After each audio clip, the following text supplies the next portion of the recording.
You have probably heard me say that before, that there are many ways how you can go about this or that in sewing, and of course, sewing pants is no exception. Each one of these methods will depend on what type of pants you're making, what is the pattern, and of course, what sewing techniques you're using as well. This first method I like to call leg and leg.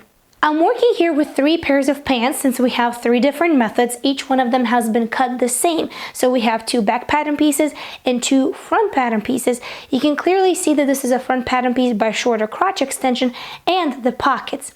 So for this first method, we're going to take 1 front pattern piece and 1 back pattern piece, and we're going to place them one on top of another, aligning at the side seam. And that's what I like to sew first in this method.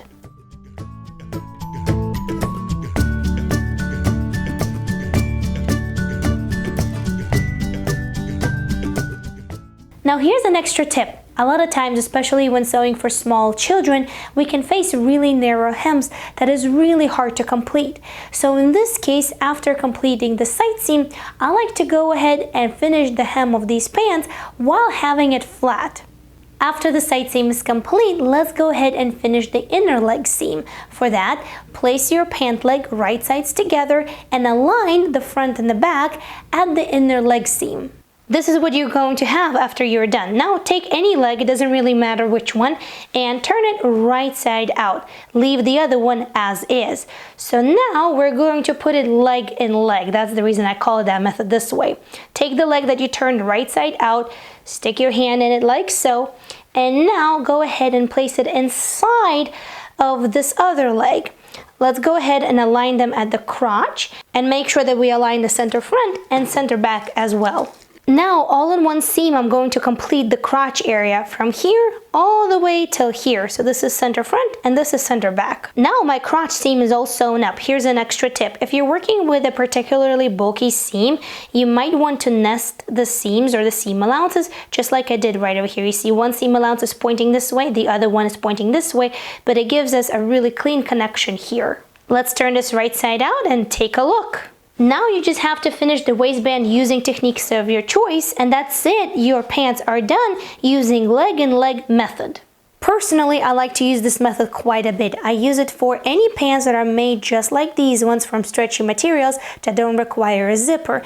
And then I also like to use this method for pants that have a zipper either at the side seam or perhaps at the center back. Most of the pants and shorts for my little one I make exactly this way. This leg and leg method might seem a little bit confusing at first, but once you do it so many times, it really becomes like a second nature. Besides, it's really easy and really efficient. This next method I like to use anytime there is a front closure at the center front of the pants. So let's say it's a zipper fly or a button fly or anything else like that.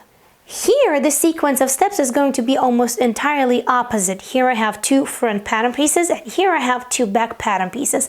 Let's go ahead and start with the back first. We're going to take our pattern pieces and we're going to put them right sides together, aligning them at the crotch seam. We're going to do exactly the same with the front pattern pieces as well. Now I'm going to sew the center back and the center front. I particularly like to use this method when I have a zipper fly or perhaps a button fly here at the center front. But in that case, you would of course follow the directions on how to construct that. And if you need a really good and super easy tutorial on zipper fly, then I have that on the channel. Once done, this is what you're going to have. Now let's go ahead and open these up. So first, this is the back, and now this is the front. Now I'm going to place these one on top of another. The back is going to be on the bottom and the front is going to go on top. Here we have a couple of options. Option number 1 is to place front and back right sides together, align them at the side seams and complete them first. After that, we can move on to the inner leg seam. Option number 2 is to complete the inner leg seam first. And I like to do that when, let's say, I have to complete a flat felt seam on the inner leg seams. It really is so much easier to do that when the side seams haven't been sewn yet. And then, of course, we will sew the side seams once the inner leg seam is complete. Now in this particular case, because I am working on these pants for my daughter, I will complete the side seam first because just like in the previous example, I like to complete my hem when it's flat. The side seam is done, and so is the hem, and now I can complete the inner leg seam. Here we also have a couple of options. We can either go ahead and pin it all together and complete it all in one go, from one hem all the way to the crotch and all the way to the other hem. Or sometimes I do it from the crotch to the bottom and from the crotch all the way to the other bottom. Sometimes I do it in 2 different directions depending on what type of pants I'm working on. For example, if I'm working on type of pants where I have to ease in the pant legs one into another for better fit at the back, then it is possible that I will be completing them in different directions. Once the inner leg seam and the waistband of your pants is complete, they are now done.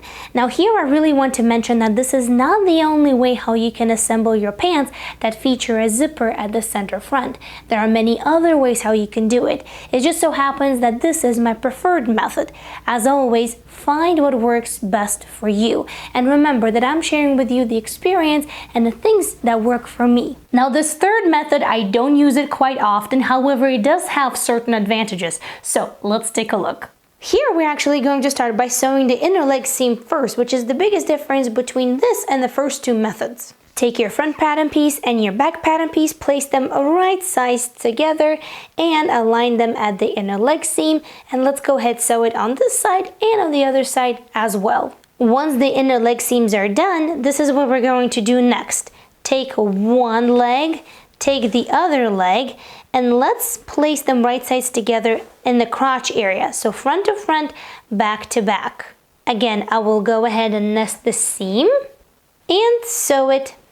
The crotch is now done, and the last thing for us is to sew the side seams. Here, be very careful because you don't want to sew front to front and back to back. You want to sew back to the front. So you can go ahead and open one of these sides flat, so this is the back, and then from the bottom you are going to bring it up like so. Now you have front to back. Of course, align at the side seam, pin and sew. Of course, the waistband and the hem. In this case, just because we completed the inner leg seam first and then the side seam, I decided to go for a cuff on the bottom of these pants. You can also use this method in order to complete flat felt seams right over here, because that way it's a little bit easier. Sometimes I use this method in order to complete side seam alterations on the fly. What I mean by that is when I'm not making a toile and I know that the pattern fits, the only thing that I might need to do is some minor adjustments right over here. As you saw, we completed the crotch and the inner leg seams first. The last step is the side seam, therefore that is the easiest way to go if you want to make these adjustments on the fly. And there it is, 3 different ways of how you can put your pants patterns together. Maybe one of these will be your next favorite. Now, if you want to learn how to tackle knit necklines, really get them perfect and discover additional, maybe not so standard techniques on how to do it, then click on this video right over here. I'll show you 4 different techniques to really achieve a neat knit neckline. I'll see you there.